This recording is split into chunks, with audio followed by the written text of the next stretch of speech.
So if you're starting car valeting, or you've started and you've sort of done the summer season, and now you winter is approaching, and you're worrying what to do in the winter. So the main things that I do in the winter time, being mobile, is regarding the water tank. I don't tend to drain it of water, but what I do is I drain the line from the water tank to the pressure washer, and then I put a couple of microfiber towels around the valve to stop that from freezing.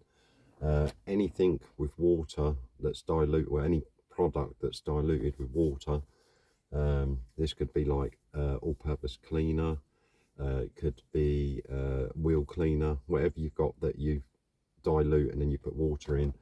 I take all of that out, take all my buckets out, I drain all the lines, pressure lines, I drain out all the water out of the lances.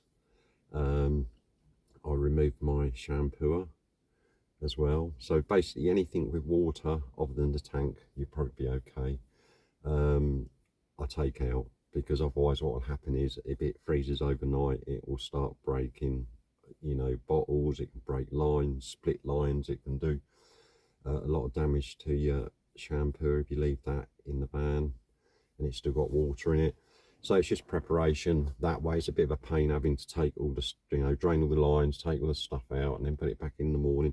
When you go in the cars, you get there and they're frozen up.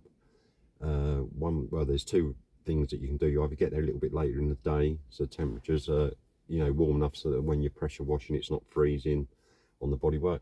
Or the other option, which I've done quite a few times, is to, where I've been able to, that is I've run the vehicle, got it warm, and then obviously switched it off, because you don't want to really leave it running while you're pressure washing, just in case like the vent for the heater blower, you know, if you're around the bonnet somewhere, you don't want to chuck a load of water down there while it's on, under pressure that is.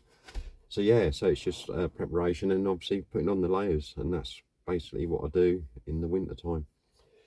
If this video has helped you out in some way, please do give it a thumbs up. Please do consider subscribing to the channel. Take a look around at the other uploads. Be very much appreciated, and I'll see you in the next one.